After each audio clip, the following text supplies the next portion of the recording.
오늘 우리가 함께 파헤쳐볼 이야기는 고대 동아시아 역사의 한가운데에 있는 아주 흥미로운 수수께끼에 관한 겁니다. 바로 이웃이자 적, 어쩌면 그 이상이었을지도 모를 두 세력, 선비족과 고대 한국 사이의 잃어버린 관계에 대한 이야기입니다. 친구였을까요? 아니면 그냥 적이었을까요?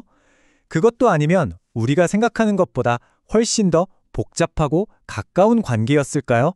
오늘은 역사책의 한 귀풍이에 숨어있던 유목민 선비족과 고대 한국의 왕국들 사이에 얽히고 설킨 그 관계의 실타래를 한번 풀어가 보려고 합니다. 자, 우리가 함께 떠날 여정은 이렇습니다. 처음에는 피로 얼룩진 전쟁의 역사에서 시작해서 그 다음엔 치열한 외교 게임을 들여다보고 마침내는 이들의 정체성 자체에 대한 아주 근본적인 질문까지 나아가게 될 겁니다. 그럼 같이 한번 시작해 보시죠. 자, 그럼 먼저 우리가 이야기하려는 이 선비족이 대체 누구였는지, 그리고 왜 이들이 고대 만주와 중국 북부에서 그토록 중요했는지부터 한번 짚어보겠습니다. 그러니까 선비족이라고 해서 딱 하나의 민족을 생각하시면 안 돼요. 당시 최강자였던 흉노제국이 무너지고 나서 그 빈자리를 치고 올라온 여러 부족들의 연합체였던 거죠. 이들은 결국 중국 북부의 새로운 주인이 돼서 이후 수백 년 동안 동아시아 역사의 판도를 좌지우지하는 핵심 플레이어로 활약하게 됩니다. 자, 이 표를 보시면 정말 흥미로운 게 이 선비족 안에도 여러 부족이 있었잖아요. 근데 이 부족들이 고구려랑 맺은 관계가 다 제각각이었다는 거예요. 어떤 부족과는 피 터지게 싸우고 또 다른 부족과는 아주 영리한 외교 관계를 맺었죠. 정말 극과 극을 달렸습니다. 자, 그럼 이제 이야기의 가장 드라마틱한 부분으로 들어가 볼까요? 선비족이 고구려에게 정말 무자비한 적이었던 그 시절의 이야기부터 시작해 보겠습니다. 이 연표를 좀 보세요. 모용 씨의 성장이 정말 눈 깜짝할 사이죠? 불과 한 세대 만에 고구려에 속해 있던 작은 세력에서 고구려의 존립 자체를 위협하는 가장 무서운 적으로 커버린 겁니다. 이건 거대한 충돌이 예정되어 있었다고 봐야죠. 바로 이해 342년, 고구려 역사상 최악의 위기 중 하나가 닥칩니다. 수도인 환도성이 완전히 털리면서 정말 나라가 망할 수도 있는 그런 절체절명의 순간이었죠. 이 말을 보면 당시 모용 씨의 속셈이 아주 훤히 보이죠. 그냥 땅 뺏고 끝나는 게 아니었던 거예요. 왕의 부모님을 인질로 잡아서 고구려를 자기들 손아귀에 넣고 계속 흔들려고 했던 아주 계산적인 공격이었던 겁니다. 그런데 여기서 역사의 아이러니가 등장합니다. 바로 이 치명적인 위기가 역설적으로 고구려를 더 강하게 만든 계기가 됐다는 거예요. 이 충격적인 패배를 겪고 나서야 고구려는 정신을 바짝 차리고 권력을 중앙으로 모으고 군사력을 키우기 시작합니다. 그러니까 광개토대왕 같은 위대한 정복군주가 등장할 수 있는 발판이 바로 이때 마련된 셈이죠. 하지만 선비족과의 관계가 이렇게 맨날 싸우기만 했던 건 아니에요. 이제 이야기는 전면전에서 아주 머리 쓰는 국제정치 게임으로 넘어갑니다. 자, 여기서 고구려가 얼마나 외교를 잘했는지 볼 수 있는데요. 공식적인 기록만 보면 어때요? 고구려가 북위의 조공도 바치고 동쪽 오랑캐의 대장 같은 직함도 받고 완전 신하 같잖아요. 하지만 실제 속내는 완전히 달랐습니다. 이건 그냥 우리가 너희랑 싸울 생각 없으니까 우리도 좀 내버려둬 하는 형식적인 제스처였던 거죠. 이걸로 북쪽 국경을 안전하게 막아놓고 모든 힘을 남쪽으로 쏟아부을 수 있었던 겁니다. 바로 이 전략적인 평화 도꿈에 고구려는 북쪽 국경에 대한 걱정을 싹 덜 수 있었어요. 그러니까 어떻게 되겠어요?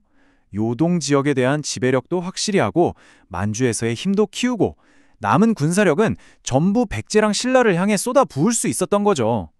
이게 바로 고구려가 수백 년간 한반도의 최강자로 군림할 수 있었던 진짜 비결이었습니다. 자, 그런데 선비족의 영향력이 고구려에서만 끝난 게 아니었어요. 그 문화적인 물결은 저 멀리 한반도 남쪽 끝까지 퍼져 나갔습니다. 이게 참 재밌는 게 문화라는 건 군대나 외교관이 가지 않는 길로도 흘러가거든요. 당시 유라시아 대륙에는 초원길을 따라서 거대한 문화 교류 네트워크가 있었어요. 내륙 아시아 교류권이라고 부르는데 이 길을 타고 선비족을 포함한 북방 유목민들의 문화가 한반도 남쪽까지 쭉 흘러들어왔던 겁니다. 그 증거들이 바로 이런 것들이죠. 신라의 무덤들을 보면 북방 유목민 스타일의 무덤 형태나 그 유명한 황금 왕관, 또 유라시아 초원에서 유래한 디자인의 칼 같은 것들이 발견되거든요. 또 가야 무덤에서는 머리뼈 모양을 인위적으로 바꾸는 이른바 편두라는 풍습이 발견되는데 이것도 일부 북방 유목민들과 공유했던 아주 독특한 문화였고요.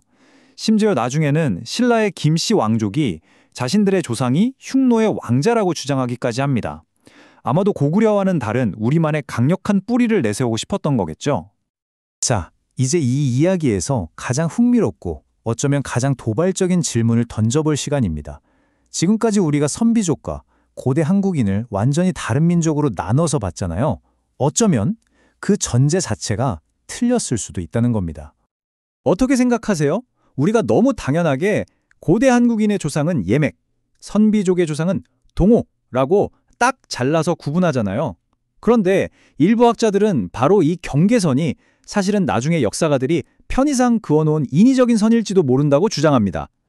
이 범주실론 혹은 동북아 상호작용권 이론은 뭐냐면요. 이들을 각각 독립된 나무로 보지 말자는 거예요. 대신에 아주 오래전부터 만주라는 땅에 함께 뿌리를 내리고 자라난 하나의 거대한 나무에서 뻗어나온 여러 가지 지지들로 보자는 거죠.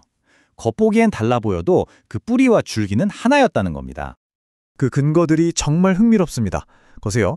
이 지역의 여러 집단이 똑같이 온도를 사용했어요. 또 곰이나 버드나무 같은 대장을 신성하게 여기는 샤머니즘 신앙도 비슷했고요. 고고학적으로 파고 들어가 보면 홍산 문화나 하가점 상층 문화처럼 요하유역이라는 같은 요람에서 태어났다는 증거도 나오죠. 심지어 비파형 동검 같은 유물들도 거의 같은 지역에서 발견됩니다. 이 정도면 단순한 이웃이 아니라 정말 한 뿌리에서 나왔다고 볼 수도 있지 않을까요? 자, 그럼 이 모든 이야기를 종합해보면 우리는 선비족과 고대 한국인의 관계를 어떻게 다시 봐야 할까요? 적에서 조상으로 바뀌는 걸까요? 결론적으로 선비족과 고대 한국의 관계는 한마디로 정의할 수가 없습니다. 때로는 고구려의 가장 큰 라이벌이었고 때로는 중요한 외교 파트너였으며 남쪽에는 문화적인 영향을 주기도 했죠. 말하자면 선비족은 고대 한국의 왕국들이 자신들의 정체성을 만들어가는 과정에서 계속해서 마주봐야 했던 거울 같은 존재였던 겁니다. 결국 이 오래된 역사는 우리에게 이런 질문을 던집니다. 국경은 계속 바뀌고 민족의 이름도 시대에 따라 달라지는데 과연 무엇이 한 민족을 정의하는 걸까요? 어쩌면 고대 세계에서 우리와 남을 가르는 선은 우리가 지금 긋는 선보다 훨씬 더 옅고 또 훨씬 더 많이 겹쳐 있었을지도 모릅니다. 여러분은 어떻게 생각하시나요?